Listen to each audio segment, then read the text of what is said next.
And wonderful Jesus, I pray that not one person shall see Kathryn Kuhlman. Not a young person in this place today shall see Kathryn Kuhlman. But I pray that not one young person shall cross the threshold of this place of worship the same young person they were when they entered. The Holy Spirit shall move upon our waiting hearts. What I pray for them, I pray for myself.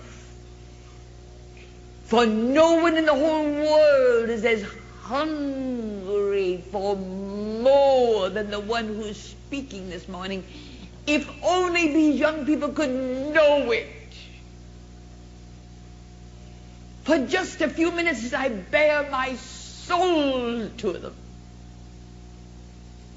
I shall do something I've never done in my life before, never. And yet it's something I have to do. But through it all, may they know that the one who's speaking is crying out for more. Because there is so much more. Every atom of my being is crying out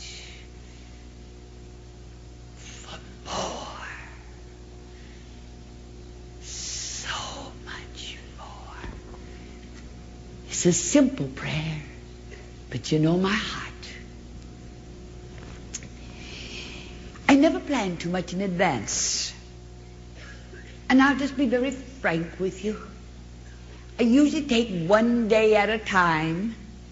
I take one service at a time. If I planned in advance, I would have had a nervous breakdown a long time ago. And let's just be practical about the thing. It's just like that. I knew I had the great service yesterday, and so we were praying about that. Last night, weary in body, I'll tell you, that was one of the shortest nights I ever spent. Something happened to Tulsa time. I don't know what it was. But when I awakened this morning, I was lying in the same position when I went to sleep last night. And I don't remember going to bed, you know. But when I awakened, I tell you the truth, I knew exactly what God wanted me to do. And I'm doing something I have never done in my life before. I tell you the truth. What I say to you, the world does not know.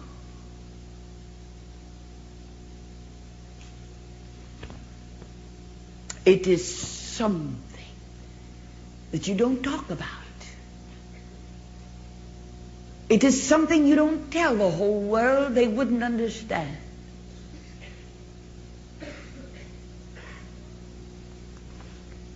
God has a purpose. God has a reason for having asked me to do what I'm doing.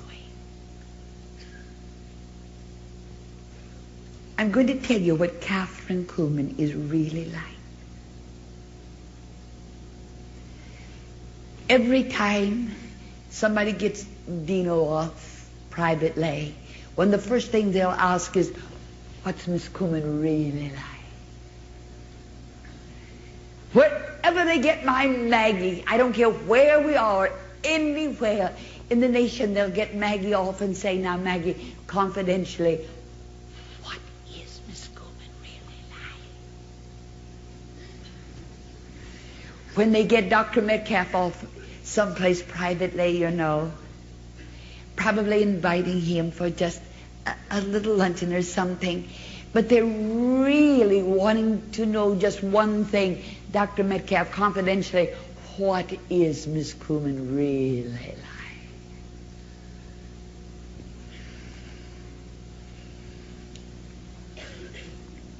Few people really know. My sister, my older sister, who's old enough to be my mother, said not more than 3 weeks ago She looked me directly in the face and she said, "You know, Kathryn, I really still don't understand you. I really still don't understand you." And I often smile when those who are nearest to me will say, "That's all right, we understand you." I know Kathryn Kuhlman. I know her better than anyone else in the whole world. And for just a very few minutes, I'm going to tell you what she's really like. You see what the world sees is just the glamour of it all. All of that 14,000 people really saw yesterday. All that the thousands of people really see of Kathryn Kuhlman is she comes walking out on stage with a long white dress. And they see the smile. And some say she's a little too theatrical.